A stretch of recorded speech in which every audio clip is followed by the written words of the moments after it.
Hello student, नमस्कार। जैसा कि आप सभी को पता है, स्कूल लेक्चरर भर्ती परीक्षा 2025 विषय संस्कृत, इस पर आधारित प्रज्ञापत्र टेस्ट सीरीज हमारे इस प्लेटफॉर्म पर आयोजित की जा रही है, जिसमें टोटल टेस्टों की संख्या 16 है, जिसमें 14 टेस्ट को यूनिट वाइज कंडक्ट किया गया है।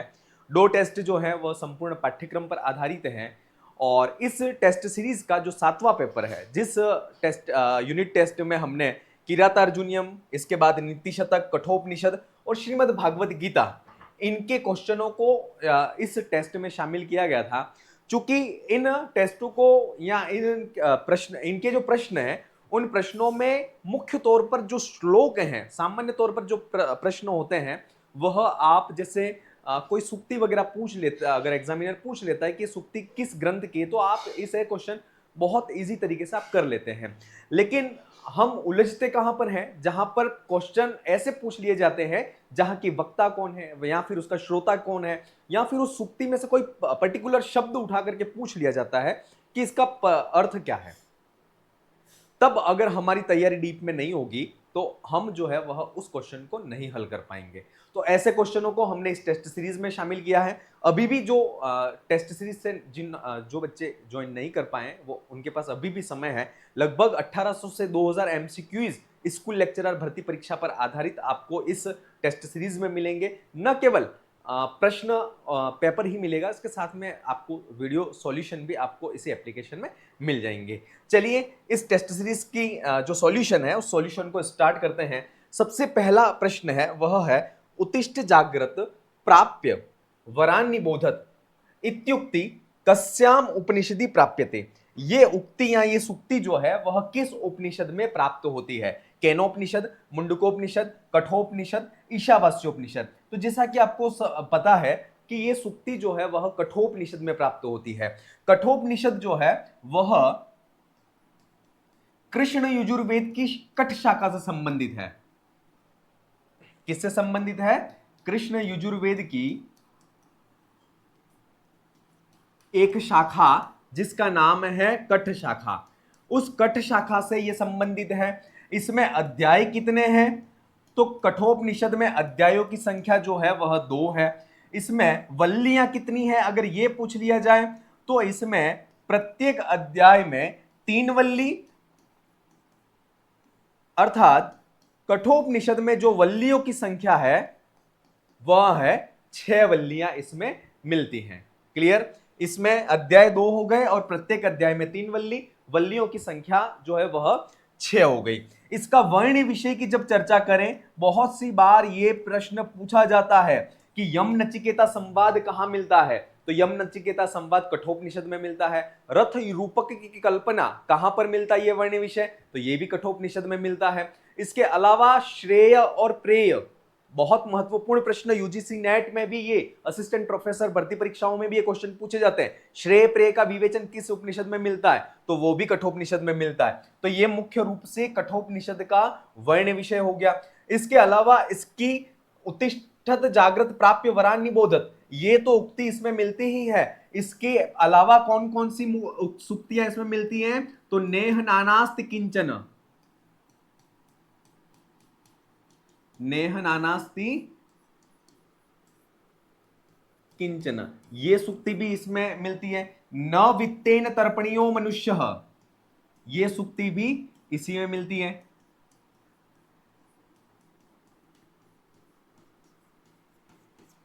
न वित्तेन तर्पणीयो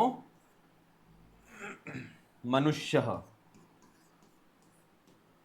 ये सुक्ति भी इसी में मिलती है। इसके बाद अणोरणीयान महतो महियान, अणो रणीयान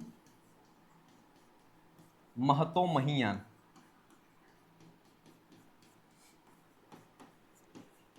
ये सुक्ति भी आपको कठोपनिषद में ही मिलती है। तो इसका सही आंसर है वह विकल्प 3 इसका सही आंसर है। अगला प्रश्न, कठोपनिषदि नचिकेतसः पिता कम यागम अनुष्ठितवान। कठोपनिषद में यम और नचिकेता का संवाद है। नचिकेता जो थे, उनके पिता का नाम था वाजश्रवा। क्या नाम था? वाजश्रवा। और वह वाजश्रवा विश्वजीत या सर्वजीत यज्ञ का आयोजन करते हैं, जिसमें अपनी संपूर्ण संपत्ति जो है वह दान में दे देते हैं। जब उनके पास कुछ नहीं दे बचता है, तब उनका पुत्र जो नचिकेता, उनके पास सिर्फ बचता है, तो वह 2-3 बार पूछता है कि हे पिताश्री, आपने सब कुछ जो है वह दान में दे दिया है, आप जो है वह मुझे किसको दोगे? तो 2-3 बार जब वह पूछता है, तब वह पिताजी वाजश्रवा उस नचिकेता को कहते हैं कि मृत्यवे त्वाम ददामिति, अर्थात मैं तुम्हें मृत्यु को दे दूंगा। तो वाजश्रवा नचिकेता के जो पिता थे, जिनका नाम था वाजश्रवा, उन वाजश्रवा ने कौन सा यज्ञ किया था? तो विश्वजीत या सर्वजीत यज्ञ का आयोजन उन्होंने किया था। विकल्प 3 ये इसका सही आंसर है। अगला प्रश्न, सस्यमीव मर्त्य पच्यते सस्यमीव जायते पुनः इति केनोक्तम। ये पंक्ति किसने कही है? जब नचिकेता के पिता वाजश्रवा नचिकेता को कहते हैं कि मैं तुम्हें मृत्यु को दे दूंगा, तब जो है वह नचिकेता अपने अंदर ही अंदर विचार करते हैं कि ऐसा कौन सा कार्य पिताश्री का शेष रह गया जो मुझे वह मृत्यु को देकर के पूर्ण करना चाहते हैं। फिर वह कहते हैं कि आप अपने जो पूर्वज हैं उनको देख लीजिए, और मनुष्य जो है वह मरणशील है। वह अपने पिताजी से क्या कहते हैं कि मनुष्य जो है वह मरणशील है, और वह सस्यमीव मर्त्य, मर्त्य यानी मरणशील जो मनुष्य है वह सस्यमीव पच्यते, अर्थात सस्य यानी जो फसल होती है उस फसल की तरह पकता है और नष्ट हो जाता है, और सस्यमीव जायते पुनः, और वह फसल की तरह ही वापिस पुनः उसका जन्म भी हो जाता है। इति केनोक्तम, तो ये बात जो है वह नचिकेता जो था उस नचिकेता के द्वारा ये पंक्ति कही गई थी। ठीक है, तो विकल्प 3 इसका सही आंसर है। अगला प्रश्न, शतायुष पुत्र पौत्रान वृणीष्व बहुन पशुन हस्ति हिरण्यमश्वान इति कथनम अस्ति। ये कथन किसका है? ऐसे प्रश्न आप तभी कर पाओगे जब कठोपनिषद के एक एक मंत्रों को अर्थशः अन्वय के साथ में आपने पढ़ा होगा। ये जब नचिकेता यमराज जो यम थे, उन यम के दरबार में या यम के घर के बाहर 3 रात्रि तक भूखे और प्यासे जब रहते हैं, तो उसके प्रायश्चित में यम जो है वह नचिकेता को 3 वरदान प्रदान करते हैं कि आप 3 मेरे से वरदान मांग लीजिए। और उस समय नचिकेता जो है वह यम से 3 वरदान मांगता है। तीनों वरदानों का क्रम आपको पता होना चाहिए। सबसे पहला उसने वरदान मांगा था, वह मांगा था पितृ प्रसन्नता। क्या मांगा था? पितृ प्रसन्नता। दूसरा वरदान उन्होंने मांगा था स्वर्ग अग्नि विद्या, स्वर्ग अग्नि विद्या विवेचन। और तीसरा वरदान जो इन्होंने मांगा था वह था मृत्यु रहस्य।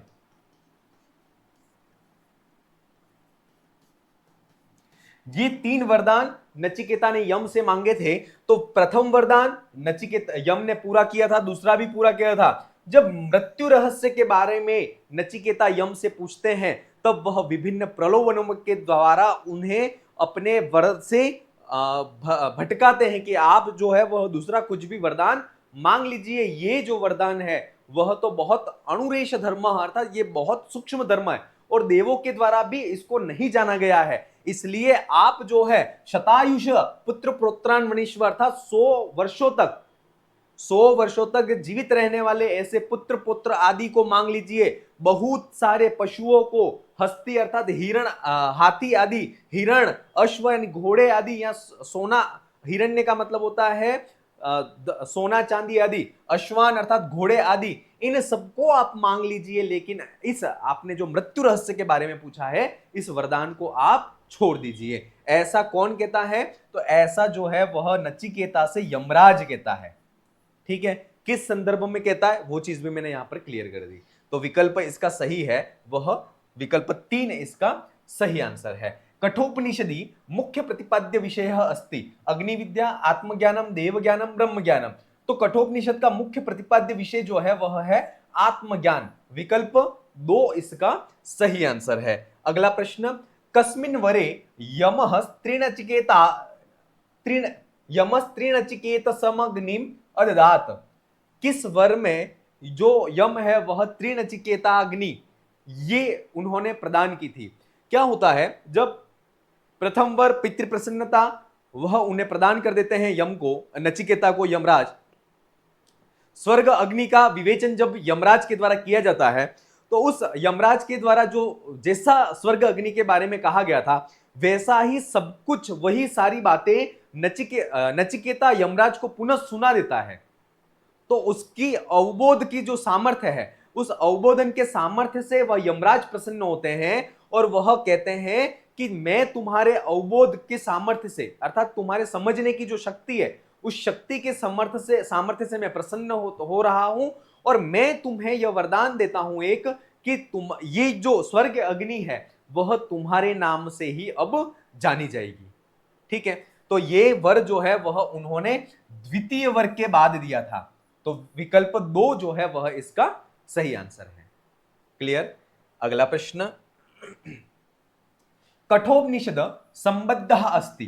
देखिए, कठोपनिषद मैंने पहले ही बता दिया था जब पहला क्वेश्चन सोल्व किया था। कठोपनिषद का जो संबंध है वह कृष्ण यजुर्वेद की कठ शाखा से संबंधित है। किससे है? कृष्ण यजुर्वेद की कठ शाखा। तो कठोपनिषद का संबंध किससे है? तो सीधा सा, यहाँ 4 वेद हैं, तो चारों वेदों में यजुर्वेद जो है उस यजुर्वेद से संबंध रखने वाला कठोपनिषद कहा गया है। शोकातिगो मोदते स्वर्ग लोके इति वचनम वर्तते। ठीक है, शोक जो है, उस शोक को पार कर करके जो स्वर्ग है, उस स्वर्ग लोक में लोग आनंद की अनुभूति करते हैं। ऐसा उस स्वर्ग अग्नि के विवेचन के संदर्भ में कहा गया है कि स्वर्ग जो है, उस स्वर्ग में नचिकेता, ये वाक्य जो है वह नचिकेता कहता है यमराज से। क्या कहता है कि वहां पर उस स्वर्ग जो है, उस स्वर्ग में तो न मृत्यु का भय है और वहां पर जो है वह शोक को पार कर करके लोग आनंद की अनुभूति करते हैं। तो ये कहां पर मिलते हैं ये वचन? तो ये कठोपनिषद में मिलते हैं। विकल्प 3 इसका सही आंसर है। स्वर्ग विद्या का या स्वर्ग अग्नि का जब विवेचन से संबंधित प्रश्न जब पूछते हैं नचिकेता यमराज से, तब ये बात कही जाती है। अगला प्रश्न, शांत संकल्प सुमना यथा स्यात् वीतमन्यु गौतमो माभिमृत्यु इति वाक्यम कम कथयति। ये वाक्य जो है वह कौन किससे कहता है? कौन किससे कहता है? तो ये वाक्य जो है वह नचिकेता जो है वह नचिकेता यमराज से कहता है। नचिकेता किससे कहता है? यमराज से कहता है। कब कहता है? जब 3 वरदान जो है वह यम नचिकेता को प्रदान करते हैं, तब सबसे पहला वरदान जो है वह नचिकेता मांगता है अपने पिताजी जो थे उन पिताजी की प्रसन्नता। और वह कहते हैं कि मैं यहां से, अर्थात तुम अभी मैं यमराज के द्वार पर हूं, जब मैं यहां से वापस मैं मेरे घर पर लौटूं, मेरे पिताजी के द्वार पर पहुंचूं, तब मेरे पिताजी जो है वह शांत संकल्प और सुमन से युक्त हो, अर्थात किसी भी प्रकार का विकल्प उनके मन में नहीं हो, और वीतमन्यु अर्थात वह क्रोध से रहित हो, ऐसे मेरे पिताजी मुझे मिले। अर्थात मेरे पिताजी शांत संकल्प से युक्त, इसके अलावा विकल्प, मन में विकल्प, उनके किसी भी प्रकार का विकल्प नहीं रहे, क्रोध से रहित मेरे पिताजी जो है वह मुझे मिले, अर्थात मेरे पिताजी मेरे से प्रसन्न हो, ऐसा मैं वर आपसे मांगता हूं। तो प्रथम वर जो है जब मांगा था तब ये बात कही गई थी। और ये किसने कहा है? तो नचिकेता ने यमराज से कहा था। विकल्प 2 इसका सही आंसर है। अगला प्रश्न, सवल्कल वांसांसि तवाधुना हरन कस्य कृते इदम उक्तम। अब यहां पर जो है वह किरातार्जुनीयम का ये प्रश्न है। किरातार्जुनीयम के प्रथम सर्ग में क्या होता है? दुर्योधन और इसके अलावा युधिष्ठिर, है ना, युधिष्ठिर और दुर्योधन, इन दोनों के बीच में जब दुर्योधन जो है वह उस राज्य सिंहासन पर बैठते हैं और युधिष्ठिर जो है वह कहां पर रहते हैं? तो वह द्वैत वन में निवास करते हैं। तब वनेचर को जो है वह उस दुर्योधन या सुयोधन के राज्य प्रशासन की व्यवस्था को देखने के लिए एक गुप्तचर को वहां पर भेजा जाता है। ठीक है, तो उसके बारे में ही यहां पर बात कही गई है। तो जब द्रौपदी जो है वह भी द्वैत वन में थी, उसको गुस्सा आता है, और गुस्सा आता है तो वह युधिष्ठिर जो कि एकदम शांत चित्त होकर के बैठा हुआ था, किसी भी प्रकार का कोई प्रतिकार नहीं कर रहा था, उस समय वह कहती है कि ये श्लोक कहती हुई कहती है कि जो अर्जुन जो है वह पहले प्रचुर मात्रा में आपको धन, रुपया, स्वर्ण आदि ला करके देता था, वही अर्जुन अब जो है वो तुम्हारे लिए वल्कल वस्त्र को लेकर के आता है, फिर भी तुम्हारा जो क्रोध है वह क्या प्रदीप्त उद्दीप्त नहीं हो रहा?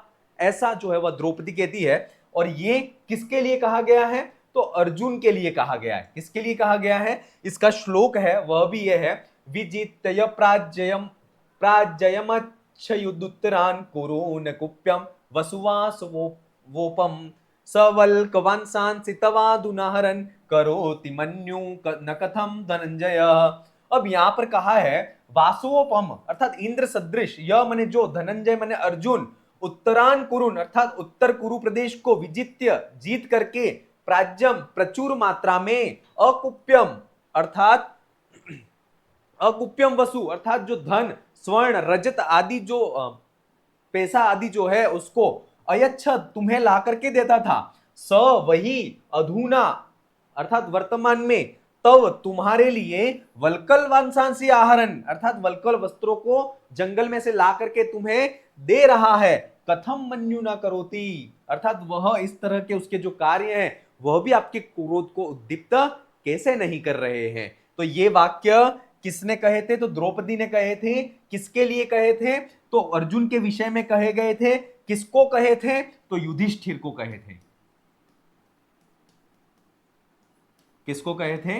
युधिष्ठिर को ये वाक्य कहे गए थे। बहुत अच्छा प्रश्न है ये, और वास्तव में अगर आप श्लोकों के अर्थ पता होंगे तभी ऐसे क्वेश्चन आप कर पाओगे। चलिए अगला प्रश्न है किरातार्जुनीय महाकाव्यस्य कथा वस्तु कुतः गृहीता। देखिए किरातार्जुनीयम चूंकि भारवी की रचना है, 18 सर्गों में विभक्त महाकाव्य है, और ये महाभारत के वन पर्व से, महाभारत का जो वन पर्व है उस महाभारत के वन पर्व से इसके कथानक को लिया गया है। इस प्रश्न का सही आंसर है दूसरा विकल्प। अगला प्रश्न, किरातार्जुनीयानुसारम अस्य धर्मार्थ काम रूप त्रिगणम परस्परम न बाध्यते। किरातार्जुनीयम में ये जब वनेचर उस सुयोधन या दुर्योधन की राज्य व्यवस्था को देख करके जब वापस द्वैतवन में लौटता है, उस समय वह उस दुर्योधन या सुयोधन के राज्य प्रशासन की उसके बारे में बताता हुआ युधिष्ठिर को बताता है, और वह कहता है कि हे युधिष्ठिर, उस सुयोधन के धर्म, अर्थ और काम रूप जो 3 पुरुषार्थ हैं या 3 गण हैं वह परस्पर बाधा को उत्पन्न नहीं कर रहे हैं। तो किरातार्जुनीय के अनुसार किसके धर्म, अर्थ और काम ये 3 गण परस्पर बाधा को उत्पन्न नहीं कर रहे हैं? तो सुयोधनस्य, विकल्प 3 इसका सही आंसर है। अगला प्रश्न, किरातार्जुनीयस्य सुभाषितम अस्ति। ऐसी सूक्ति कौन सी है जो किरातार्जुनीयम की है? तो कामार्ता ही प्रकृति कृपणाश्च चेतना चेतनेषु, ये तो है नहीं, ये मेघदूत की है। यांचा मोघा वर्मधि गुणे नाध में लब्ध कामा, ये भी नहीं है। तरल हृदयम प्रतिबुद्धंच मदयंती धनानी, ये भी नहीं, ये कादंबरी की है, शुकनासोपदेश से ली गई है। यांचा मोघा, ये भी मेघदूत की है। वरम विरोधोपि समम महात्म भी, ये सूक्ति जो है वह किरातार्जुनीयम से ली गई है। विकल्प 2 इसका सही आंसर है। अगला प्रश्न, दुर्योधन दंडेन कम निहंती। दुर्योधन जो है वह दंड के द्वारा किसको रोकता है? तो दुर्योधन जो है वह दंड के द्वारा धर्म विप्लव अर्थात धर्म का जो उल्लंघन है, उस धर्म के उल्लंघन को या धर्म में जो विखंडन को उत्पन्न कर रहे हैं उसको रोकता है। तो विकल्प 3 इसका सही आंसर है। ठीक है, अगला प्रश्न, दूरोद्धर छद्म जिताम समीयते नयेन जेतुम जगतिम सुयोधनः इति श्लोकांशस्य दूरोदरः। ये दूरोधर इस पद का अर्थ क्या है ये यहां पर पूछा गया है। ठीक है, तो इसका श्लोक है वह है, विशंकमानो भवतः पराभवम नृपासनस्थोऽपि वनादिवासिना दूरोदरच्छद्मजिताम समीहिते नयेन जेतुम जगतिम सुयोधना। वनेचर आकर के युधिष्ठिर से कहता है कि नृपासनस्थ अर्थात सिंहासन पर आसीन होने पर भी सुयोधन, जो सुयोधन था वह वनादिवासी अर्थात वन में निवास करने वाले, भवतः आप, वन में निवास करने वाले आप अर्थात युधिष्ठिर, उस युधिष्ठिर से पराभवम अर्थात पराजय की विशंक मानो, पराभव अर्थात पराजय की विशंक मानो, शंका करता हुआ, दूरोदर छद्म जिताम अर्थात दूरोदर का मतलब होता है द्यूत अर्थात जुए में छल से जीती गई जो जगती जो पृथ्वी है, उस पृथ्वी को नयेन अर्थात नय के द्वारा, नीति के द्वारा जेतुम जीतने के लिए समीहते प्रयास कर रहा है। ठीक है, तो यहां पर दूरोदर पद का अर्थ क्या है? जुआ, या फिर कह सकते हैं द्यूत। ठीक है, अब इसको देख लीजिए, दूरोदर छद्म जिताम समीहते नयन, तो इसका सही आंसर है वह विकल्प 4, इसका सही आंसर है। एक बार इस श्लोक का अर्थ फिर से देख लीजिए। किरातार्जुनीयम के एक एक श्लोकों को बहुत अच्छी तरह से इसमें समझाया गया है, जहां से प्रश्न बनते हैं। अब यहां पर यह कह रहा है कि यद्यपि जो सुयोधन या दुर्योधन है वह सिंहासन पर तो आरूढ़ हो चुका है, लेकिन उसे अभी भी एक शंका है कि मुझे युधिष्ठिर जो है वह पराजित कर सकता है ना, क्योंकि मैंने उसके साथ में, छल के साथ में, जुए में इस पृथ्वी को जीता है, इसलिए वह नय के द्वारा, नीति के द्वारा उस पृथ्वी को जीतना चाहता है। यह बात यहां पर कही गई है। एक बार फिर से अर्थ देख लें। नृपासनस्थ अर्थात सिंहासन पर आरूढ़ होता हुआ भी सुयोधन जो है वह वनादिवासी न अर्थात वन में रहने वाले भवता आप अर्थात जो युधिष्ठिर है, उन युधिष्ठिर से पराभवम विशंक मानो अर्थात वह पराजित होने की शंका को करता हुआ, दूरोदर छद्म जिताम अर्थात जुए में छल से जीती हुई जो जगतिम जो पृथ्वी है, उस पृथ्वी को नय के द्वारा जीतने की प्रयास कर रहा है। अगला प्रश्न, कथम न मन्युर ज्वलत्युदीरितम शमी तरुम शुष्क मिवाग्नि रुचिकः इत्युक्त क प्रेरितः। इस वाक्य के द्वारा किसको प्रेरित किया जा रहा है? तो इस वाक्य के द्वारा जो युधिष्ठिर है, उस युधिष्ठिर को प्रेरित किया जा रहा है। उस युधिष्ठिर का जो पुरुषार्थ है, उस युधिष्ठिर का जो क्रोध है, उसको उद्दीप्त करने का प्रयास किसके द्वारा किया जा रहा है? तो द्रौपदी के द्वारा किया जा रहा है। और इसका जो श्लोक है वह है, मनन भवन्तमेतर ही मनस्वी गर्हिते विवर्तमानम नरदेव वर्तमनि कथम न मन्युर्ज्वलत्युदीरितः शमी तरुण शुष्क मिवाग्निरुचिकः। अब यहां पर यह कहा जा रहा है कि नरदेव, हे राजन,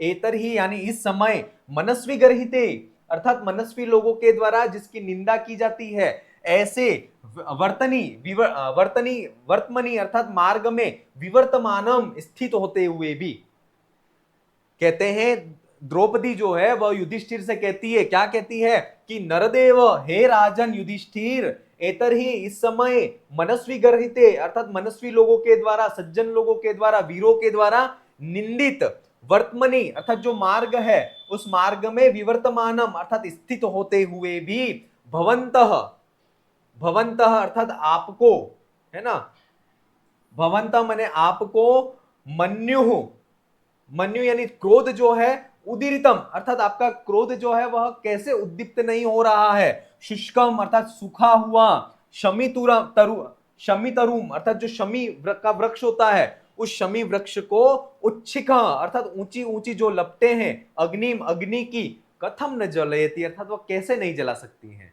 वह अवश्य ही जला सकती हैं। जिस प्रकार से सूखा शमी का वृक्ष होता है, उसको ऊंची ऊंची लपटे अग्नि की उसको स्वतः ही जला देती हैं, उसी प्रकार इस समय आपको वीरों के द्वारा जो निंदित मार्ग है उसमें स्थित होकर के भी आपका जो क्रोध है वह उद्दीप्त कैसे नहीं हो रहा है।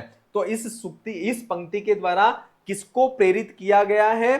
तो इस सूक्ति के द्वारा यहां पर प्रेरित जो किया गया है वह युधिष्ठिर को किया गया। विकल्प 2 इसका सही आंसर है। अगला प्रश्न, चित्र भानुमतानुसारम किरातार्जुनीयस्य नायको वर्तते। देखिए, किरातार्जुनीयम का नायक यद्यपि कौन है? तो किरातार्जुनीयम का जो नायक है वह यद्यपि अर्जुन है, क्योंकि अर्जुन को ही पाशुपतास्त्र की प्राप्ति होती है, तो जिसको फल की प्राप्ति होती है वही नायक होता है, और निसंदेह नायक जो है वह अर्जुन ही है। परंतु चित्रभानु किरातार्जुनीयम के एक टीकाकार हैं जिनका नाम है चित्रभानु, वह चित्रभानु जो है उनके मतानुसार वह जो किरातार्जुनीयम का नायक है वह किसको मानते हैं? तो वह किरातार्जुनीयम का जो नायक है वह युधिष्ठिर को मानते हैं। ठीक है, तो अगर परीक्षा में सीधा सा प्रश्न आ जाए कि किरातार्जुनीयम महाकाव्यस्य नायकः अस्ति, तो आपको इसका आंसर अर्जुन करना है। लेकिन यह प्रश्न ऐसा पूछ ले कि चित्रभानु मतानुसारम किरातार्जुनीयस्य नायको वर्तते, ये प्रश्न पूछ ले तो आपको ध्यान रखना है कि चित्रभानु के मत के अनुसार किरातार्जुनीयम का जो नायक है वह युधिष्ठिर है। तो विकल्प 4 इसका सही आंसर है।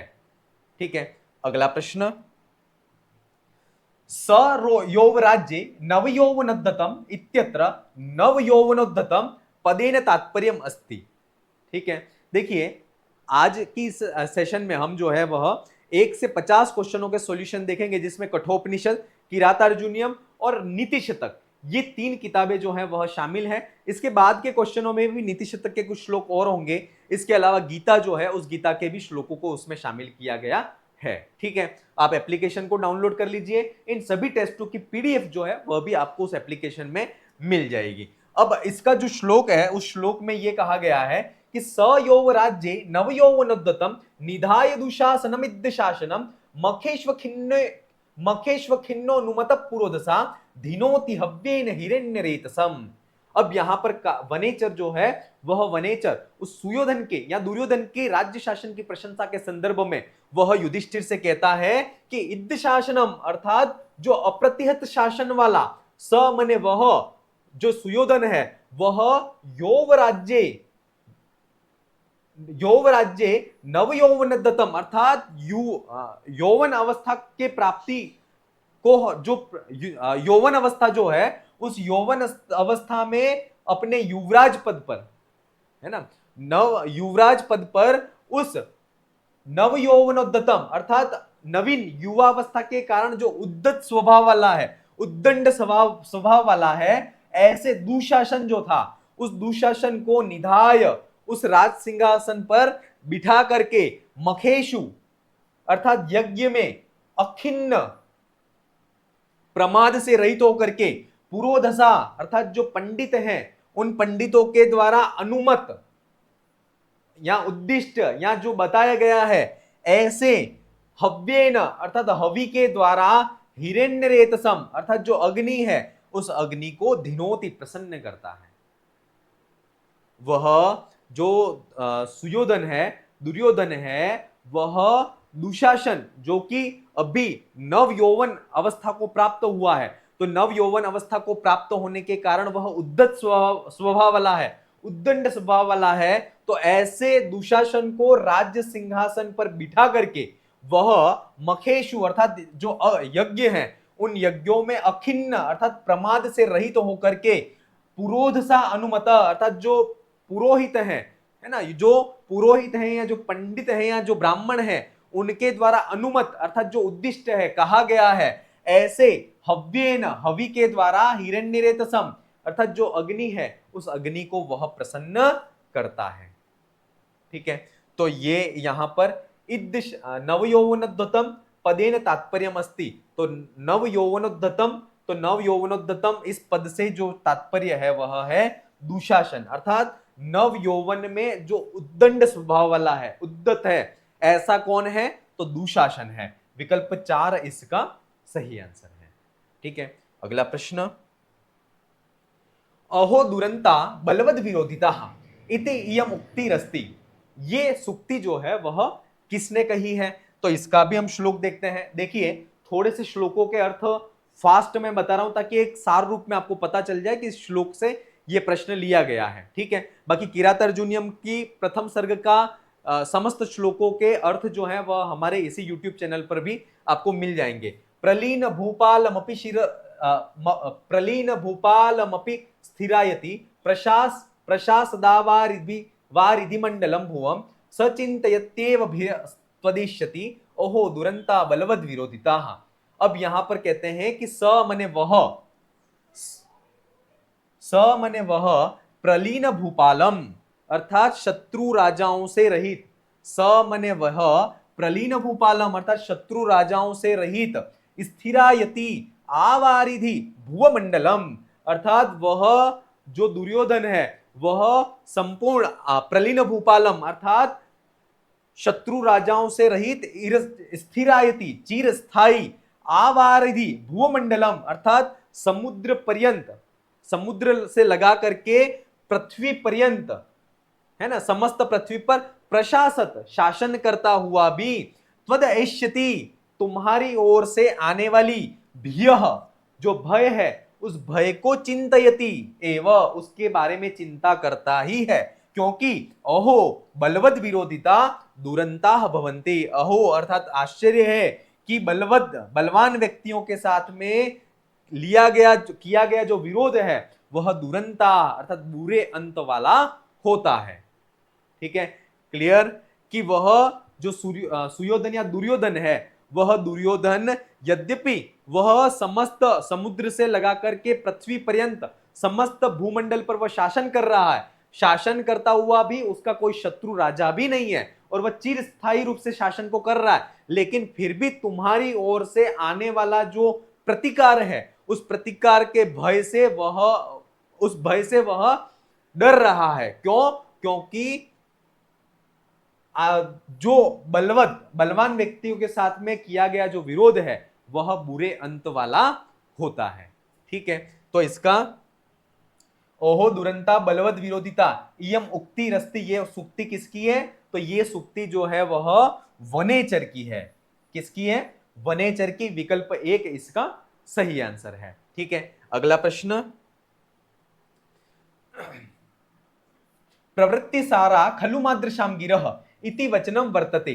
प्रवृत्ति सारा खलु मादृशम गिरह, ये वचन किसके हैं? तो ये वचन है, उसके लिए श्लोक है, तदाशु कर्तुम त्वयि जीव्यम उद्यते विधेयताम तत्र विधेयम उत्तरम पर प्रणीतानि वचांसि चिन्वताम प्रवृत्ति सारा खलु मादृशाम गिरह। ये बात जो है वह वनेचर कहता है, तत् त्वयि जीव्यम कर्तुम उद्यते, तत् अर्थात इस प्रकार से, त्वयि तुम्हारे प्रति, जिह्वम अर्थात कुटिलता को, कर्तुम करने के लिए उद्यत है जो, है ना, कौन उद्यत था? तो वनेचर युधिष्ठिर से कहता है कि इस प्रकार से जो सुयोधन है या दुर्योधन वह तुम्हारे प्रति कुटिलता को करने में उद्यत है, तत्र उसके विषय में विधेयम अर्थात उचित जो उत्तरम प्रतिकार है उस प्रतिकार को आशु अर्थात शीघ्र विधेयताम कीजिए, है ना, क्योंकि पर प्रणितानी दूसरे के द्वारा कहे गए वचांसी वचनों को चिन्वताम एकत्रित करने वाला, मादृशम मेरे जैसे की जो गिरह जो वाणी है वह सिर्फ खलु निश्चय से प्रवृत्ति सारा अर्थात तुम्हें मात्र बताने वाली ही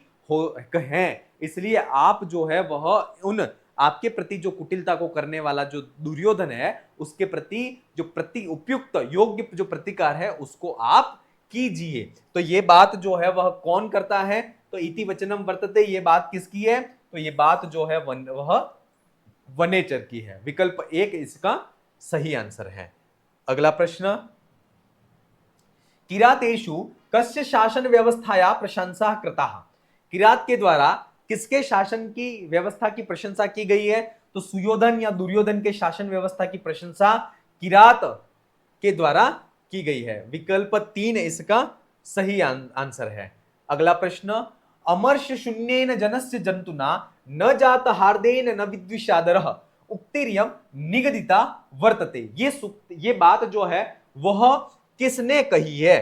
तो ये अवध्य कोपस्य विहंतुरापदम भवंति वश्या स्वयमेव देहिना, अर्थात जो व्यक्ति सफल क्रोध करने वाला है ना, जो व्यक्ति सफल क्रोध को करने वाला है, विहंतुरापदम अर्थात और जो आपत्तियों को जो नष्ट करने वाला है, ऐसे व्यक्ति के देहिना अर्थात मनुष्य जो है वह स्वयमेव ही वश्या भवंती, ऐसे व्यक्ति के स्वयं ही जो ऐसे व्यक्ति जो सफल क्रोध को करने वाला है, आपदाओं को नष्ट करने वाला है, ऐसे व्यक्ति के जो मनुष्य है वह स्वयमेव ही वश में हो जाते हैं। और अमर्ष शून्येन जनस्य अर्थात जो व्यक्ति क्रोध से रहित है, ऐसे व्यक्ति के साथ में जंतुना मित्रता करने पर न तो आदर प्राप्त होता है और न विद्विषादर और न ही शत्रुता होने पर उसका कोई भय जो है वह व्याप्त होता है। ठीक है, तो ये बात जो है वह द्रौपदी कहती है। कौन कहती है? द्रौपदी कहती है युधिष्ठिर से कि आप जो है वह क्रोध से रहित हैं, आपके अंदर क्रोध नहीं है। लेकिन अगर आपके अंदर क्रोध नहीं है तो आपसे अगर कोई व्यक्ति मित्रता कर ले तो मित्रता करने पर उसे न तो आदर प्राप्त होगा, और आपसे अगर कोई शत्रुता कर ले तो न ही आपका कोई भय जो है वह लोगों में व्याप्त होगा। तो ये बात उक्तिरियम निगदिता, केन निगदिता? तो द्रौपद्या निगदिता। विकल्प 3 इसका सही आंसर है। ठीक है, अगला प्रश्न, किरातार्जुनीयस्य प्रथम सर्गस्य अंतिम पद्यः केन छंदसा निबद्धो अस्ति? देखिए, किरातार्जुनीयम के प्रथम सर्ग में कुल अगर श्लोक है तो उस कुल श्लोकों की संख्या है वह है 46 है। कितने हैं? 46। 46 में एक से लगा करके 44 तक में जो श्लोक है वह है वंशस्थ छंद है। कौन सा छंद है? वंशस्थ। 45वां जो श्लोक है उसमें पुष्पिताग्रा छंद है। कौन सा है? और 46वां जो श्लोक है उसमें मालिनी छंद है। कौन सा श्लोक छंद है? मालिनी उसमें छंद है। तो ये इसमें पूछा गया है किरातार्जुनीयस्य प्रथम सर्गस्य अंतिम पद्य, तो अंतिम पद्य मालिनी छंदसा निबद्धो अस्ति। क्लियर? एक से टोटल श्लोक 46 हो गए। एक से 44 जो श्लोक हैं उसमें वंशस्थ छंद है, 45वां में पुष्पिताग्रा छंद है, 46वें में मालिनी छंद है। तो इसका सही आंसर है वह विकल्प 4 इसका सही आंसर है। अगला प्रश्न, सदानुकूलेषु हि कुर्वते रतिं नृपेषु मात्येषु च सर्वसंपदः इति केन उक्तम? ये सुक्ति जो है, ये बात है वह किसने कही है? ये श्लोक बहुत इंपॉर्टेंट है। स किम सखा साधु न शासति योधिपम हितान्न यः संशृणुते स किम प्रभु सदानुकूलेषु हि कुर्वते रतिं नृपेषु मात्येषु च सर्वसंपदः। ये बात कही जा रही है कि सह माने वह, यो अधिपम साधु न शासति स किम सखा, अर्थात जो अधिपम अर्थात जो राजा है उस राजा को भली प्रकार से न शासति अर्थात भली प्रकार से योग्य या अच्छी प्रकार से मंत्रणा नहीं बताता है, स किम सखा, वह बुरा मित्र है। कैसा है? बुरा मित्र है। यह माने जो, हितान न संशृणुते अर्थात जो राजन तुम्हारा जो हित चाह रहा है उसकी मंत्री की नहीं सुनता है, स किम प्रभु, वह बुरा राजा है या बुरा प्रभु है। ठीक है। सदानुकूलेषु हि कुर्वते रति अर्थात सदा हमेशा ही नृपेषु अमात्येषु अर्थात राजा और जो अमात्य मंत्री उन राजा और अमात्य के अनुकूल रहने पर ही सर्व संपदा अर्थात जो समस्त संपत्तियां हैं वह रतिम कुर्वंती अर्थात प्रेम को करती हैं। ठीक है, एक बार फिर से देख लें कि यह माने जो अधिपम साधु न शासति स किम सखा अर्थात जो अधिपम अर्थात राजा को भली प्रकार से न शासति अर्थात वह सही बुरे का ज्ञान नहीं करवाता है, वह किम सखा अर्थात वह बुरा मित्र या बुरा मंत्री कहा जा सकता है। और यह माने जो हिता न संशृणुते अर्थात हितवादी की नहीं सुनता है वह बुरा राजा कहा जाता है। और सदानुकूलेषु नृपेषु अमात्येषु सदानुकूलेषु सर्व संपदया रतिम कुर्वन्ति अर्थात जो राजा है उसके और अमात्य इन दोनों के सदा अनुकूल रहने पर ही समस्त जो संपत्तियां हैं वह संपत्तियां रति अर्थात प्रेम को करती हैं। तो ये बात किसने कही है? तो ये बात जो है वह कहने वाले कौन थे? तो ये बात वनेचर ने कही थी। विकल्प 2 इसका सही आंसर है। अगला प्रश्न, शमेन सिद्धि मुनियो न बुभृतः किरातार्जुनीये केन कथितम इदम। शमेन सिद्धि अर्थात शांति के द्वारा मुनि जो है वह मुनि सिद्धि को प्राप्त करते हैं। न बुभृतः ये बात कौन कहता है?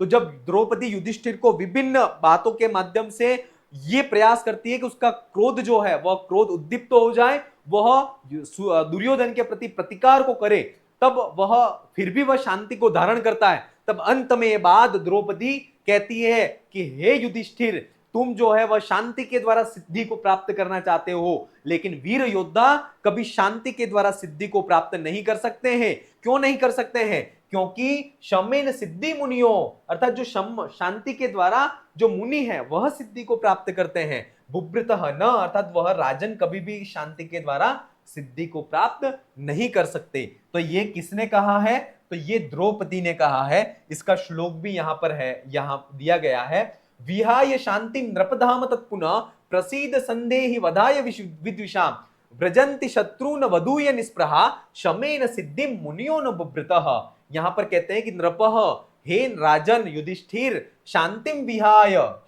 विहाय अर्थात शांति को छोड़ दीजिए, तत्धाम पुनः, और उस तेज को, है ना, उस तेज पुंज को आप धारण कीजिए, और विद्विषाम अर्थात जो शत्रु हैं उन शत्रुओं के वधाय, उनके वध के लिए, तत्धाम पुनः संदेही अर्थात उस जो तेज पुंज है, पराक्रम रूपी तेज पुंज को शत्रुओं के नाश के लिए संदेही तुम धारण कर लीजिए। क्योंकि निस्पृहा अर्थात इच्छाओं से रहित, मुनय, निस्पृहा यानी इच्छाओं से रहित, मुनय अर्थात जो मुनि है वह शत्रुन अवधूय अर्थात जो राग द्वेषादि जो शत्रु हैं उन शत्रुओं को अवधूय दबा करके, नष्ट कर करके, शमेन अर्थात शांति के द्वारा, सिद्धिम व्रजंती अर्थात सिद्धि को प्राप्त करते हैं। कौन? तो मुनयः न भुभ्रत अर्थात राजन कभी भी शांति के द्वारा उस सिद्धि को प्राप्त नहीं कर सकते हैं। तो ये बात किसने कही है? तो ये बात द्रौपदी ने कही है। विकल्प 2 इसका सही आंसर है। अगला प्रश्न, न वंचनीया प्रभवोनुजीविभिः उक्तिरियं निगदिता वर्तते।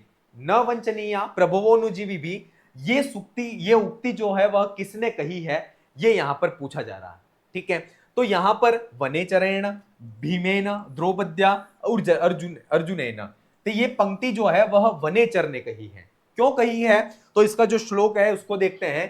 क्रियासु युक्ते नृपचार चक्षुषो न वंचनीया प्रभवोनुजीविभिः अतो हर्षि शंतुम साधु साधु वा हितम मनोहारी न च दुर्लभम वचः। ये सूक्ति जो है वह इंपॉर्टेंट है। इसको कहने वाला कौन है? वनेचर है। ठीक है, अब इसका अर्थ देखें। नृपः अर्थात हे युधिष्ठिर, क्रियासु युक्ते अर्थात क्रियाओं में युक्ते लगाए गए। ठीक है, क्रियासु अर्थात कार्यों में युक्ते लगाए गए, अनुजीवी भी अर्थात जो सेवक हैं, है ना, उन सेवकों के द्वारा चार चक्षुष अर्थात गुप्तचर नेत्रों वाले जो राजन है वह चार चक्षुष अर्थात गुप्तचर रूपी नेत्रों वाले जो प्रभव अर्थात जो राजा है वह न वंचनीय ठगे नहीं जाए, इसलिए साधु असाधुआ अर्थात मैं अच्छी बात कहूं तो भी या बुरी बात कहूं तो भी वह अतः शंतुम अर्हसि अर्थात वह आपके द्वारा क्षमा करने योग्य है, क्योंकि हितकारी और मनोहारी जो वचन है वह इस जगत में दुर्लभ है। इसलिए मैं अगर कोई बात अच्छी कहूं तब भी और कोई बुरी बात कहूं तब भी आप उसको क्षमा कर दीजिएगा। तो ये बात जो है वह किसने कही थी? न वंचनीया प्रभवो नोजीवी अर्थात जो अनुजीवी सेवक या नौकर आदि जो हैं उनके द्वारा प्रभव अर्थात जो राजा हैं वह न वंचनीय ठगे नहीं जाए। इसलिए मैं हितकारी और मनोहर जो वचन है वह जगत में दुर्लभ है, इसलिए मैं अच्छी बात कहूं तब भी या बुरी बात भी कहूं तब भी आप उसको माफ कर देना। इसका तो सही आंसर है वह विकल्प 1 जो है वह सही आंसर कहा गया है। अगला प्रश्न, दिक्कालद्यनवच्छिन्ना नंत चिन्ह मात्र मूर्तये प्रस्तुत श्लोकस्य संबंधः अस्ति। इस श्लोक का संबंध किससे है? तो आपको पता ही है कि किरात नीति शतक जो है उस नीति शतक का मंगलाचरण जो है वह मंगलाचरण में यह श्लोक उद्धृत किया गया है और इसका जो संबंध है वह नीति शतक से है।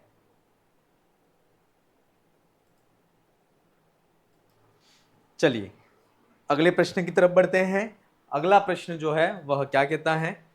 नीति शतकानुसारम मत्सरग्रस्ता के, नीति शतक के अनुसार मत्सरग्रस्त कौन है? तो कहते हैं कि बोद्धारो मत्सरग्रस्ता प्रभव स्मय दूषिता अबोधोपहताश्चान्ये जीर्णमंगे सुभाषितम। अर्थात बोद्धार अर्थात जो बुद्धिमान है, ज्ञानवान जो लोग हैं वह मत्सरग्रस्त हो रहे हैं, ठीक है, अर्थात ईर्ष्या या द्वेष से युक्त है। प्रभव स्मय दूषिता अर्थात जो प्रभव है ना, जो समर्थ हैं वह लोग स्मय अर्थात घमंड अहंकार से दूषित हैं, और अन्य अबोधोपहता अर्थात अन्य जो शेष लोग हैं वह अबोधोप अर्थात अज्ञान के द्वारा अपहत हो रहे हैं, और सुभाषितम अर्थात जो सुभाषित है, अच्छी वाणी है, वह अंगे अर्थात शरीर के अंदर ही जीर्णम नष्ट हो रही है। ठीक है, तो इसका बोद्धारः मत्सरग्रस्ता के, तो मत्सरग्रस्ता बोद्धारो मत्सरग्रस्ता, तो बोद्धारो मत्सरग्रस्ता विकल्प 3 इसका सही आंसर कहा गया है। श्लोकों को इसलिए उद्धृत कर रहा हूं क्योंकि एज इट इज क्वेश्चन नहीं आए तो क्वेश्चन को घुमा करके भी अगर पूछ ले तो आपको पता रहे कि यहां से क्वेश्चन जो है वह पूछा जा सकता है। अगला प्रश्न, सर्वविदाम समाजे अज्ञतायाः छादनम किम विनिर्मितम। ठीक है, इसका श्लोक देखिए, स्वायत्तमेकांत गुणम विधात्रा विनिर्मितम छादनम अज्ञताया विशेषतः सर्वविदाम समाजे विभूषणम मौनम पंडितानाम। अर्थात यहां पर कहते हैं विधात्रा अर्थात ब्रह्मा जी ने अपंडितानाम अर्थात जो अपंडित हैं, अज्ञानी हैं, उनके स्वायत्त एकांत, स्वायत्त माने स्वयं के, एकांत गुणम, स्वायत्तम एकांत गुणम अर्थात अपने स्वयं के ही अधीन रहने वाला, मौनम अर्थात जो मौन है वह अज्ञताया, मौन जो है उसे अज्ञताया छादनम अर्थात जो अज्ञानता है उस अज्ञानता को छादन ढकने के लिए विनिर्मितम बनाया गया है, और विशेषतः विशेष रूप से सर्वविदाम समाजे अर्थात समस्त जो विद्वान हैं उन विद्वानों के समाज में जो है वह मौनम विभूषणम, ठीक है, वह मौन जो है वह आभूषण कहा गया है। ठीक है, अब यहां पर क्या प्रश्न है कि सर्वविदाम समाजे अज्ञताया छादनम किम विनिर्मितम, तो सर्वविदाम समाजे अज्ञताया छादनम मौनम विनिर्मितम, मौन जो है उस मौन को बनाया गया है। विकल्प 4 इसका सही आंसर है। अगला, भवति विनिपातः शतमुखम उचित पदम पूरयत। ऐसे नीति शतक के क्वेश्चन आप तभी कर पाओगे जब आपने नीति शतक के जो शताधिक जो श्लोक हैं उन श्लोकों की आपने स्वयं ने व्याख्या की होगी, और मैं यही आपको बोलूंगा कि आप सार को पढ़ने की जगह एक एक श्लोक की व्याख्या स्वयं करें। ठीक है, इसका जो श्लोक है वह है शिरः सार्वम स्वर्गात् पशुपति शिरस्त क्षितिधरम महिद्रादुतुंग दवनि मनवनेश्चापि जलधिम अधोधो गंगेयम पदमुपगतास्तोकमथवा विवेक भ्रष्टानाम भवति विनिपात शतमुख। अब यहां पर यह कह रहे हैं कि विवेक से जो भ्रष्ट व्यक्ति है उस विवेक से भ्रष्ट व्यक्ति का जो विनिपात अर्थात जो पतन होता है वह शतमुखम अर्थात 100 प्रकार से, सैकड़ों प्रकार से विवेक से जो भ्रष्ट व्यक्ति है उसका पतन हो सकता है। किस प्रकार से? तो कहते हैं कि स्वर्ग इयम गंगा, क्या कहते हैं कि इयम गंगा माने यह जो गंगा है वह शार्वम शिरः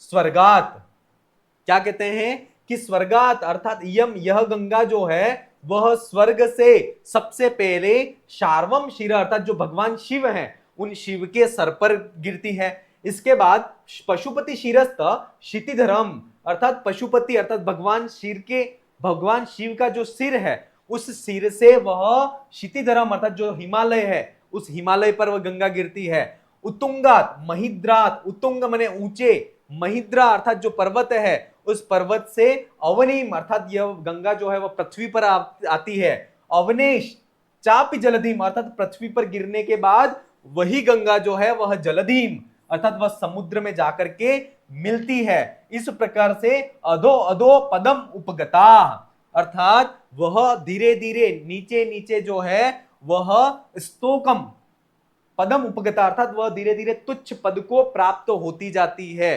कौन? तो गंगा। तो उसी प्रकार से जो विवेक से भ्रष्ट व्यक्ति है, उस विवेक से भ्रष्ट व्यक्ति का भी विनिपात अर्थात जो पतन है वह 100 प्रकार से होता है। तो यहां पर विवेक भ्रष्टानाम भवति विनिपात शतमुखम, विकल्प 2 इसका सही आंसर है। ठीक है, चलिए अगला प्रश्न। नीति शतकानुसारम विद्याख्यम अंतर्धनस्य लक्षणम नास्ति। नीति शतक के अनुसार विद्या रूपी जो अंतर्धन है उसका कौन सा लक्षण नहीं है? तो विद्या रूपी अंतर्धन के लक्षण को बताते हुए कहा है, हर्तुम याति न गोचरम किमपिशम पुष्णाति यत् सर्वदा प्यर्थिभ्य प्रतिपाद्यमान मनीषम प्राप्नोति वृद्धिं पराम कल्पान्तेष्वपि न प्रयाति निधनम विद्याख्यमंतर्धनम येषां तान् प्रतिमानमुज्जत नृपा कस्तिक सह स्पर्धते।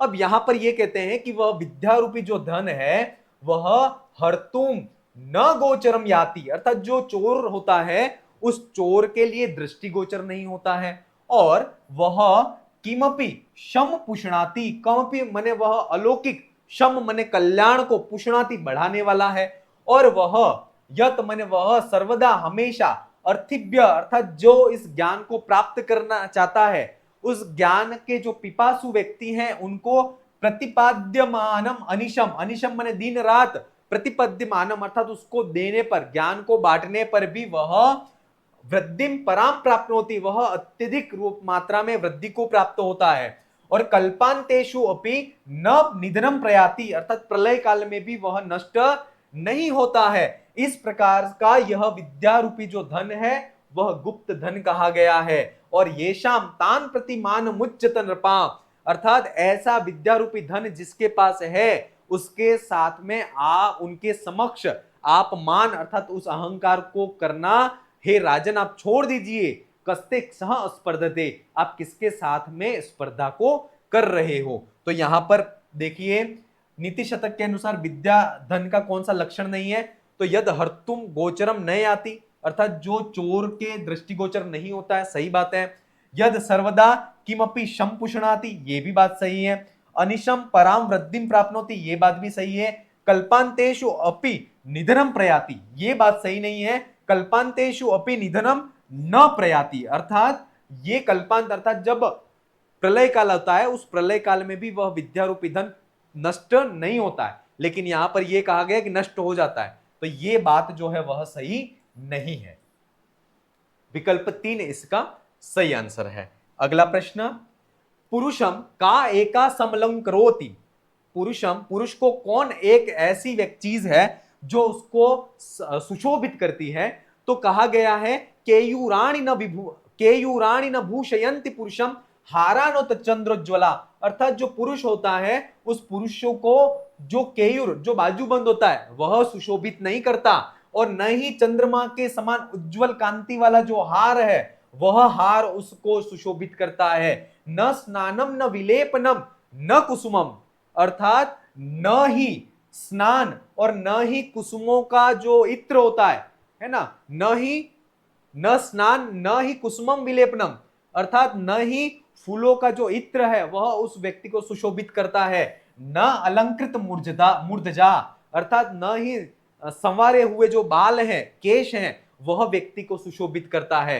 अपितु वाण्य का समलंकरोति पुरुषम या संस्कृता धार्यते, अर्थात जो व्याकरण आदि जो हैं उन व्याकरण आदि के द्वारा जो शुद्ध है, शुद्धता को प्राप्त हुई है, ऐसी जो वाणी है वही वाणी व्यक्ति को या पुरुष को सुशोभित करती है, अलंकृत करती है। और शीयन्ते खलु भूषणानि सततम, अर्थात जो समस्त भूषण है, आभूषण है, वह तो सतत नष्टता को प्राप्त होते हैं, लेकिन वाग भूषणम भूषणम, अर्थात जो वाणी रूपी आभूषण है वह आभूषणों का भी आभूषण कहा गया है। तो यहां पर क्या आएगा आंसर? पुरुषम का एका समलंकरोति, तो पुरुषाः वाण्य का समलंकरोति पुरुषम, विकल्प 2 इसका सही आंसर है। अगला प्रश्न, विदेश गमने बंधुजनः का, विदेश गमन के समय बंधुजन क्या है? तो इसके लिए भी जो श्लोक है उसको देखते हैं। विद्या नाम नरस्य रूपम अधिकम, अर्थात जो विद्या है वह विद्या मनुष्य का अत्यधिक जो है वह रूप अर्थात सौंदर्य कहा गया है। और क्या है? प्रच्छन्न गुप्तक धनम, अर्थात वह विद्या गुप्त छुपा हुआ धन कहा गया है। और विद्या भोग करी यशः सुख करी, अर्थात वह विद्या भोगों को प्रदान करने वाली है, यश को प्रदान करने वाली है, सुख को करने वाली है। और विद्या गुरुओं की गुरु कही गई है। और विद्या विदेश गमने बंधुजनों, अर्थात विद्या जो है वह विदेश गमन के समय बंधुजन के समान कही गई है। और विद्या परा देवता, अर्थात जो विद्या है वह उत्कृष्ट देवता के समान कही गई है।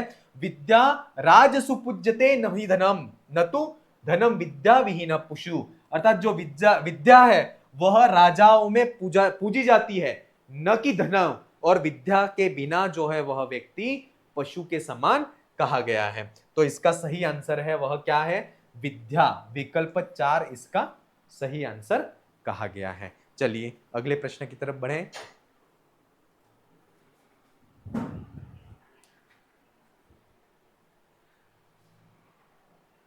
हाँ, सुमेलितम कुरुतः। अब यहां पर किसके साथ कैसा आचरण करना चाहिए इसके लिए एक श्लोक है नीति शतक में। दाक्षिण्यम स्वजने दया परजने शाठ्यम सदा दुर्जने प्रीति साधुजने नयो नृपजने विद्वज्जने चार्जवम शौर्यम शत्रुजने क्षमा गुरुजने नारी जने दृष्टता ये चेवम पुरुषा कला सुकुशलास तेष्वेव लोकस्थिति।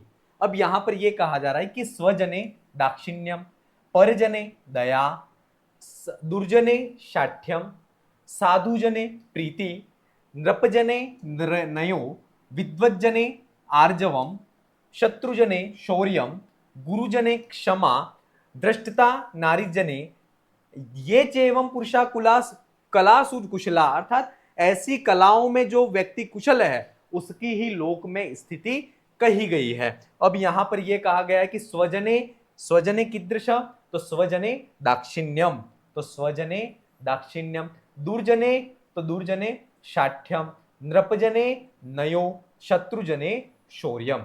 तो देखिए इसका सही आंसर होगा वह होगा पहले का 2 इसमें भी आ रहा है, 3 इसमें भी आ रहा है, नृपजने नयो अर्थात ये, और ये विकल्प 2 इसका सही आंसर होगा। क्लियर हो गया? ये श्लोक जो है वह बहुत इंपॉर्टेंट है, इसको आप बहुत अच्छी तरह से देख के जाइएगा। ठीक है, चलिए अगला प्रश्न।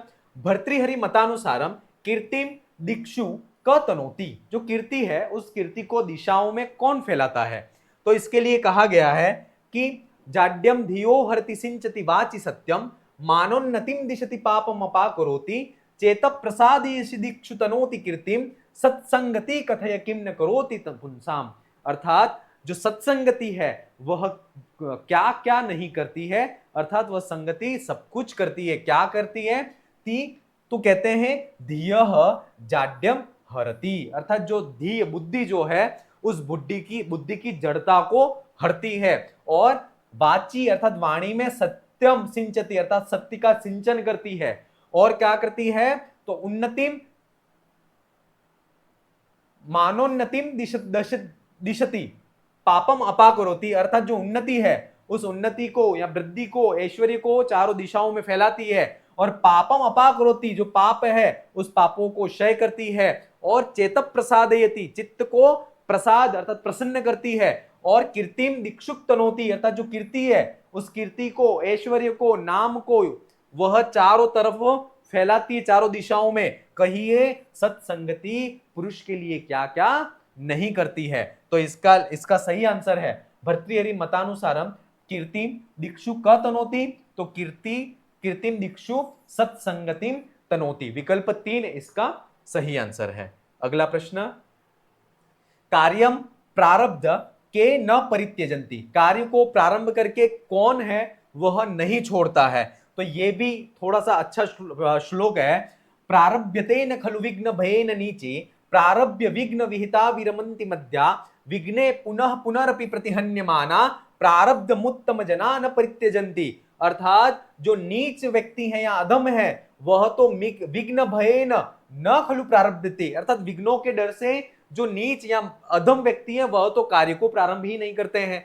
इसके बाद मध्य अर्थात जो मध्यम श्रेणी के जो व्यक्ति हैं वह विघ्न प्रारब्य काम को प्रारंभ तो कर देते हैं, लेकिन विघ्न विहिता विरमंती अर्थात विघ्नों के उपस्थापित होने पर वह उस काम को विरमंती छोड़ देते हैं। लेकिन उत्तम जना अर्थात जो उत्तम व्यक्ति हैं वह उत्तम जन जो है वह प्रारब्ध काम को प्रारंभ करने के बाद विघ्ने पुनः पुनः प्रतिहन्यमाना अर्थात विघ्नों के बार बार उपस्थापित होने पर या उपस्थित होने पर भी वह न परित्यजंती वह काम को छोड़ते नहीं है। और यहां पर यही कहा जा रहा है कि कार्यम प्रारब्ध के न परित्यजंती, कार्य को प्रारंभ करके कौन नहीं छोड़ता है, तो उत्तम व्यक्ति जो है वह छोड़ते नहीं है, क्योंकि अधम है वह तो विघ्नों के डर से काम को स्टार्ट ही नहीं करते हैं। मध्यम श्रेणी के जो लोग हैं वह काम को प्रारंभ तो करते हैं लेकिन विघ्नों के उपस्थापित होने के कारण उस काम को छोड़ देते हैं। लेकिन उत्तम श्रेणी के जो लोग हैं वह काम को प्रारंभ करने के बाद बार बार विघ्नों के उपस्थापित होने पर भी वह उस काम को छोड़ते नहीं है। तो इसका सही आंसर है विकल्प 4, इसका सही आंसर है। अगला प्रश्न, मनस्वी न वृत्ति कीदृशी भवति। मनस्वी व्यक्ति की वृत्ति कैसी होती है, तो यहां पर कहा है कुसुमस्तबकस्येव द्वयी वृत्ति मनस्विना अर्थात जो फूलों का गुच्छा होता है, कुसुमस्तबकस्येव अर्थात फूलों के गुच्छे के समान मनस्वी व्यक्ति की वृत्ति दो प्रकार की होती है। या तो वह सर्वलोकस्य मूर्धनि अर्थात समस्त लोक के मूर्ध शीर पर जाकर के वह तिष्ठित रुकता है, या फिर शीर्यते वन एव वा अर्थात वह वन में ही सूख करके नष्ट हो जाता है। फूल जो होता है उस फूल की क्या दो प्रकार की वृत्ति होती है, या तो वह गुच्छे के रूप में माला के रूप में गुथा जाकर के वह व्यक्ति के सर में पहना जाता है, या फिर वह फूल वही उस वन में ही सूख करके नष्ट हो जाता है। तो मनस्वी व्यक्ति की जो वृत्ति है वह किस प्रकार की होती है, तो कुसुमस्तबकस्येव द्वयी वृत्ति मनस्विना, विकल्प 2 इसका सही आंसर है। अगला प्रश्न, नीति शतकानुसारम यति कस्मात विनश्यति। जो यति यानी जो सन्यासी है वह किस कारण से नष्ट हो जाता है, यह भी अच्छा श्लोक है। तो कहते हैं दोर मंत्र्यात नृपतिर विनश्यति, कौन किस कारण से नष्ट होता है ये यहां पर कहा गया है, और हो सकता है कुट मिलान के संदर्भ में भी यहां से प्रश्न बन सकता है। ठीक है, तो कहा गया है दोर मंत्र्यात अर्थात बुरी मंत्रणा है ना, गलत मंत्रणा से जो है वह नृपति राजा नष्ट हो जाता है। यति संगात अर्थात आसक्ति के कारण यति अर्थात जो सन्यासी है वह नष्ट हो जाता है। सूतो लालनाथ अर्थात जो पुत्र होता है वह अत्यधिक लाड प्रेम से उसका लालन पालन अगर किया जाए तो वह भी बिगड़ जाता है। विप्रो अनध्ययनात् अर्थात जो विप्र ब्राह्मण होता है वह अगर अध्ययन नहीं करे तो वह विनश्यति नष्ट हो जाता है। कुलम कुतनयात् अर्थात जो कुल होता है वह कुल कुपुत्र के कारण जो है वह नष्टता को प्राप्त हो जाता है। शील जो है सदाचरण है वह दुर्जनों के उपासना अर्थात दुर्जनों की संगति से नष्ट हो जाता है। रीन अर्थात जो लज्जा है वह लज्जा मद्यात अर्थात मद्यपान करने से जो है वह लज्जा नष्ट हो जाती है। कृषि अनवेक्षणात् अर्थात अनवेक्षण से अर्थात अगर ध्यान नहीं दिया जाए तो कृषि जो है वह भी नष्ट हो जाती है। और प्रवासाश्रयान स्नेह अर्थात प्रवास के कारण है ना, विदेश गमन या प्रवास के कारण जो स्नेह है वह स्नेह नष्ट हो जाता है। और मैत्री च अप्रणयाद जो अप्रेम के कारण मैत्री है वह मैत्री भी नष्ट हो जाती है। और अनयात समृद्धि अर्थात अनीति से जो है वह समृद्धि नष्ट हो जाती है। और प्रमादात त्यागात अर्थात प्रमाद पूर्वक त्याग खर्च करने से जो धन है वह भी नष्ट हो जाता है। अब यहां पर पूछा गया है यति कस्मात विनश्यति, तो यति संगात विनश्यति, विकल्प 1 इसका सही आंसर है। अगला प्रश्न, धनस्य तृतीया गतिर्भवति। देखिए नीति शतक में धन की 3 गतियां, दानम भोगो नाशस्तिस्रो गतयो भवन्ति वित्तस्य यो न ददाति न भुंक्ते तस्य तृतीयार गतिर्भवति अर्थात धन की दान भोग और नाश, दान भोग और नाश ये 3 गतियां कही गई हैं। ठीक है, तो दान भोग और नाश, तो पहली गति दान हो गई, दूसरी गति भोग और तीसरी जो है वह नाश हो गई। विकल्प 2 इसका सही आंसर है। ये इसका श्लोक है दानम भोगो नाशस तिस्रो गतयो भवन्ति वित्तस्य यो न ददाति न भुंक्ते तस्य तृतीया गतिर्भवति। अर्थात जो व्यक्ति न तो दान करता है न ही उसका भोग करता है तो उसकी धन की तृतीय गति निश्चित होती ही होती है। अगला प्रश्न, नीति शतकानुसारम नृपस्य कति गुणाः सन्ति। नीति शतक के अनुसार राजा के कितने गुण हैं? तो ये राजा के 6 गुण कहे गए हैं। आज्ञा, कीर्ति, ब्राह्मणानम पालनम अर्थात ब्राह्मणों का पालन, दान, भोग और मित्र संरक्षण। ठीक है, येषाम एते सद्गुणा न प्रवृत्ता को अर्थस तेषाम पार्थिवोपाश्रयेण। अर्थात जिस राजन के अंदर ये 6 गुण प्रवृत्त नहीं है तो ऐसे राजन के आश्रय में रहने से कोई क्या लाभ, ये बात यहां पर कही गई है। तो राजा का पहला गुण आज्ञा, दूसरा कीर्ति, तीसरा ब्राह्मणानाम पालनम, चौथा दान, पांचवा भोग, छठा मित्र संरक्षण। ठीक है, तो राजा नीति शतकानुसारम नृपस्य कति गुणा, तो नृपस्य षट गुणा, विकल्प 1 इसका सही आंसर है। अगला प्रश्न, विद्यालंकृतोपि सन किम परिहर्तव्यो। विद्या से अलंकृत होने पर भी क्या छोड़ने योग्य है? तो इसके लिए कहा गया है दुर्जन परिहर्तव्यो विद्यालंकृतोपि सन मणिना भूषितो सर्पः किमसो न भयंकरः। अब यहां पर कहा गया है कि दुर्जन जो है वह दुर्जन व्यक्ति विद्या से अलंकृत होने पर भी वह परिहर्तव्यो अर्थात वह छोड़ना योग्य है, यहां हमें उसे छोड़ देना चाहिए, क्योंकि मणिना भूषित सर्प अर्थात मणि से भूषित, मणि से खचित होने पर भी जो सर्प है वह सर्प क्या भयंकर नहीं होता? अर्थात वह मणि रूपी गुण से युक्त होने पर भी वह सर्प जिस प्रकार से भयंकर होता है उसी प्रकार विद्या रूपी गुण से युक्त होने पर भी वह जो दुर्जन व्यक्ति है वह दुर्जन व्यक्ति हमारे लिए त्याज्य या छोड़ने योग्य कहा गया है। तो विद्यालंकृतोपि सन किम परिहर्तव्य, तो दुर्जन परिहर्तव्य, विकल्प 4 इसका सही आंसर है। अगला प्रश्न, नीति शतकानुसारम योगिनाम अपि अगम्य परम गहनम धर्म कर्तव्यम अस्ति।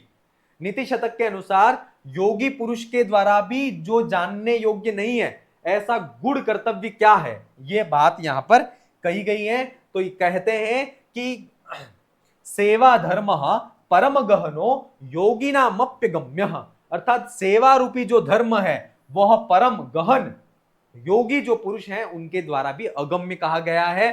अब यहां पर एक बार इस श्लोक का अर्थ देख लें कि मौनान मूक, अगर व्यक्ति मौन रहता है तो उसको क्या कहते हैं लोग कि ये तो मूक अर्थात गूंगा है। अगर प्रवचन पटु अर्थात वह बोलने में निपुण है तो उसको कहेंगे कि वातुलो, ये तो बातुल है अर्थात बार बार बोलता है। जल्पको अर्थात वह अत्यधिक मात्रा में बोलता है।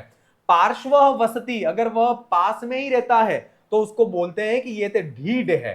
ठीक है, सदा दूरतश्च, और अगर वह व्यक्ति हमेशा राजन से दूर रहता है तो उसको ऐसा कहते हैं अप्रगल्भ, इसके अंदर किसी भी प्रकार की कोई प्रतिभा नहीं है। और शांत्यः भीरु, अर्थात अगर वह क्षमा भाव को धारण करता है तो उसको लोग क्या कहते हैं कि वह तो भीरु डरपोक है। और यदि न सहसे प्रायशो, और वह प्रत्येक बात को सहन नहीं करता और हर बात का प्रतिकार करता है तो उसको लोग क्या कहते हैं, प्रायशो ना भी जाता, अर्थात यह उच्च कुलोत्पन्न व्यक्ति नहीं है। सेवा धर्म परम गहनो योगिनामप्यगम्य, अर्थात सेवा रूपी जो गहन जो धर्म है, गूढ़ धर्म है, वह अत्यंत गूढ़ है, वह योगी पुरुष के द्वारा भी अगम्य कहा गया है। तो इसका सही आंसर है वह है सेवा धर्म, विकल्प 2 इसका सही आंसर है। अगला प्रश्न, लघ्वी पुरा वृद्धिमतीम च पश्चात मैत्री भवति, अर्थात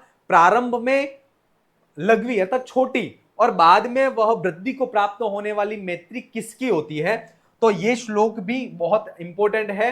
आरंभ गुर्विक क्षैणिक क्रमेण लघ्वी पुरा वृद्धिमती च पश्चात दीनस्य पूर्वार्ध परार्ध भिन्ना छाएव मैत्री खल सज्जनानाम, अर्थात यहां पर यह कहा जा रहा है कि दिनस्य अर्थात दिन का पूर्वार्ध और अपरार्ध, अर्थात दिन के पूर्वार्ध और अपरार्ध के समान जो छाया होती है उस छाया के समान खल अर्थात जो दुर्जन है और सज्जन है उन व्यक्तियों की मैत्री जो है वह होती है। तो आरंभ गुर्वी शैणी क्रमेण, अर्थात प्रारंभ में गुर्वी अर्थात बृहत, बृहद आकार वाली, और क्रमिणी क्षयिणी क्रमेण, और धीरे धीरे क्रम से कम क्षय को प्राप्त होने वाली, जो इस तरह की आरंभ गुर्वी क्षयिणी क्रमेण, ये जो मैत्री होती है वह दिन के पूर्वार्ध के समान होती है। और ऐसी मैत्री जो होती है वह दुर्जन या खल व्यक्ति की होती है। और लघवी पुरा वृद्धिमती च पश्चात, इस तरह की जो मैत्री होती है वह सज्जन पुरुष की होती है, कि प्रारंभ में तो लघवी छोटे रूप में होती है और धीरे धीरे वह वृद्धि को प्राप्त होती है, और वह दिन के अपरार्ध की तरह होती है। कैसी होती है? दिन के अपरार्ध की तरह होती है। अब यहां पर यही पूछा जा रहा है कि लघवी पुरा वृद्धिमतीश्च पश्चात, अर्थात प्रारंभ में लघवी छोटे रूप में और बाद में वृद्धि को प्राप्त होने वाली जो मैत्री है वह किनकी होती है? तो वह सज्जनानाम, सज्जनों की मैत्री इस तरह की होती है। विकल्प 1 जो है वह इसका सही आंसर है। सुमेलितम कुरुतः। अब इसमें मृग, मीन और सज्जन, इनके जो है वह वेरी दुश्मन कौन है? तो मृग का जो वेरी है वह तो है धीवर है, मीन का लुब्धक है, और सज्जन का पिशुन है। इसका एक श्लोक है, वह है मृग मीन सज्जना नाम तृण जल संतोष विहित वृत्ति नाम लुब्धक धीवर पिशुना निष्कारण वेरिणो जगति। जगति अर्थात संसार में, लुब्धक है ना, अर्थात व्याघ्र जो होता है, व्याघ्र, धीवर अर्थात जो मल्लाह मछुआरा, और पिशुन अर्थात जो दुर्जन होते हैं।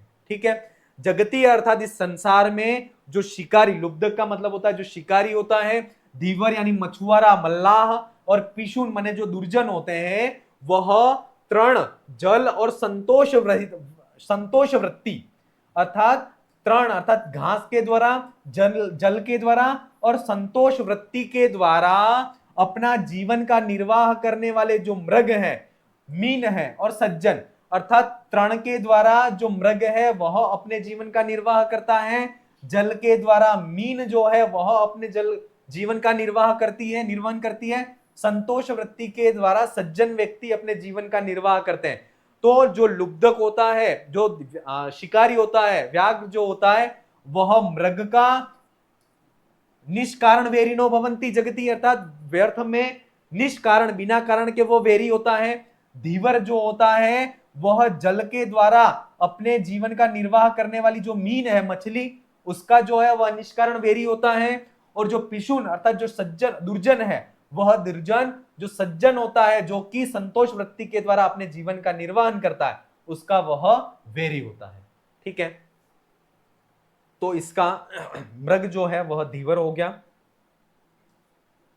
विकल्प 4 इसका सही आंसर है। 19 श्लोकों को इस यहां पर प्रश्न के तौर पर उठा करके बताया जा रहा है कि जहां से प्रश्न बनने की संभावनाएं होती हैं। अगला प्रश्न, महापुरुषा विपदि किम धारयति।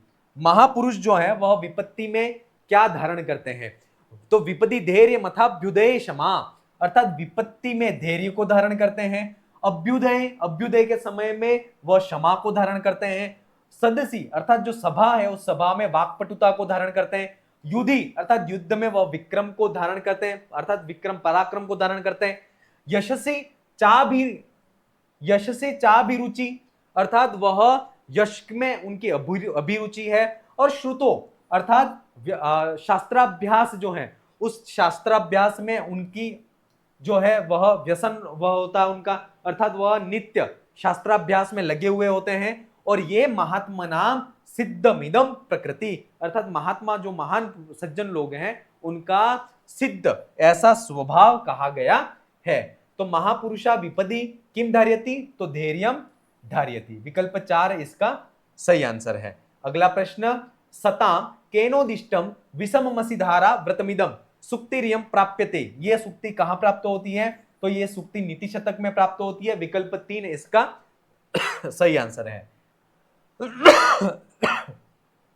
अगला प्रश्न, नीति शतकानुसारम यद भर्तुरेव हितम इच्छति तद किम।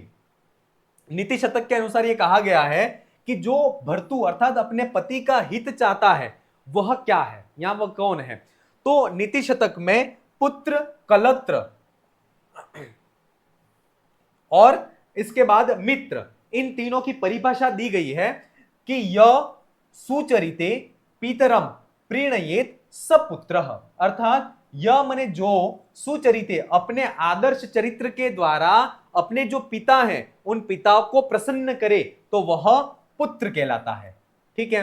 यद भर्तु एव हितम इच्छति तद कलत्रम, अर्थात जो अपने पति का ही हित चाहता है वह कलत्र अर्थात वह पत्नी या कलत्र कही गई है। और तन मित्रम आपदी सुखे च समक्रियम, अर्थात जो आपत्ति आपदा में और सुख में जो है वह समान रूप से साथ में रहे वह मित्र कहा गया है।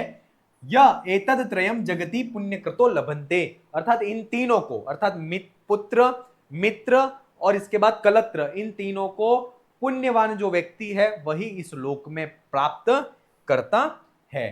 तो भर्तुरेव हितम इच्छति तद किम, तो भर्तु का जो हित चाहता है वह कलत्र कही गई है। विकल्प 2 इसका सही आंसर है।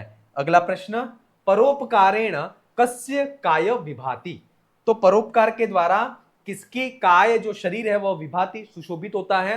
तो श्रोत्रम श्रुतेनैव न कुंडलेन, अर्थात जो श्रोत्र जो कान है वह कुंडलेन अर्थात आप कर्णाभूषण के द्वारा सुशोभित नहीं होते, अपितु वह श्रुतेनैव अर्थात वह शास्त्राभ्यास शास्त्रों के श्रवण से वह कर्ण जो है वह सुशोभित होते हैं।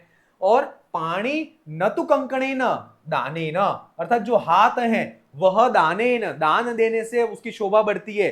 हाथों में कंकड़ अर्थात कंगन को या कड़ों को पहनने से उसकी शोभा नहीं बना बढ़ती है।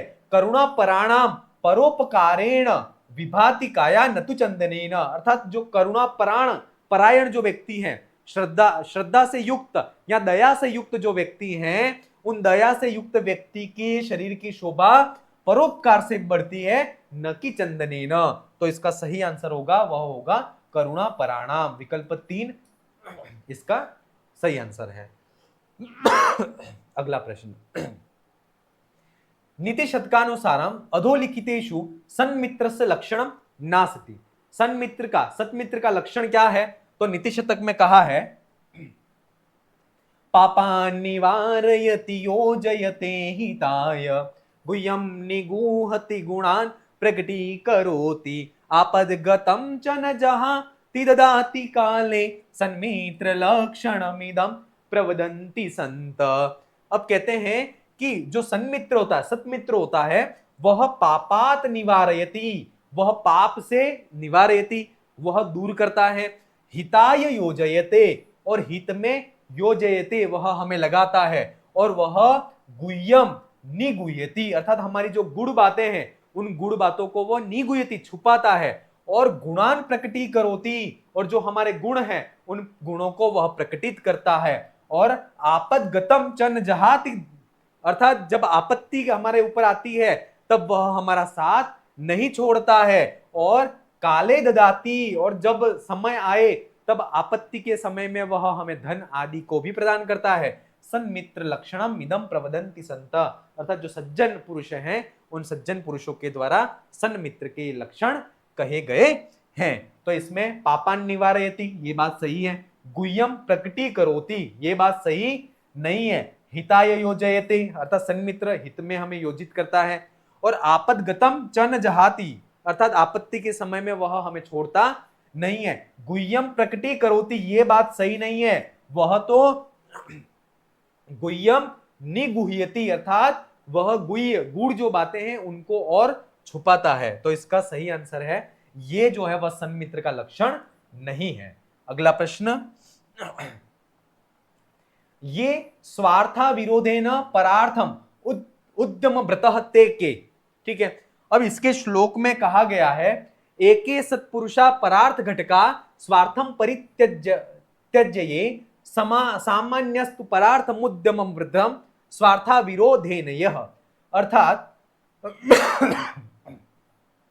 स्वार्थम परित्यज्य अर्थात जो अपने स्वार्थ को परित्यज्य छोड़ कर करके परार्थ घटका अर्थात दूसरों लोगों की भलाई में लगे हुए हैं, एके सत्पुरुषा वे सत्पुरुष हैं, ठीक है।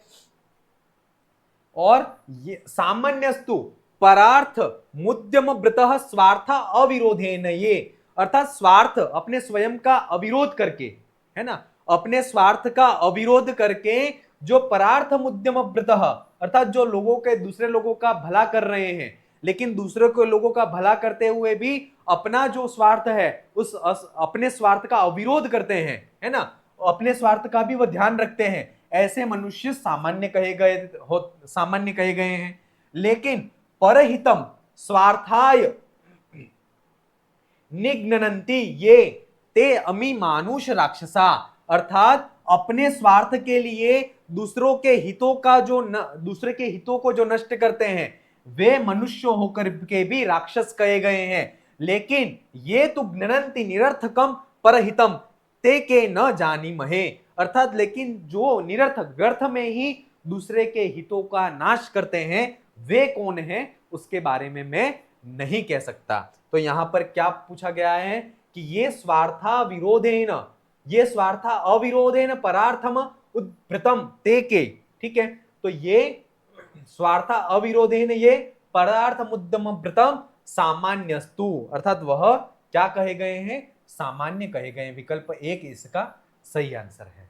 ठीक है, ये आज की क्लास में प्रज्ञापन टेस्ट सीरीज का हमने नीति शतक, किरातार्जुनीयम और कठोपनिषद के संदर्भ में जो प्रारंभ के 50 क्वेश्चन है उनके सॉल्यूशन को हमने आज की क्लास में देखा। अगली क्लास में हम फिर मिलेंगे। आप अपनी तैयारी को जारी रखें। धन्यवाद।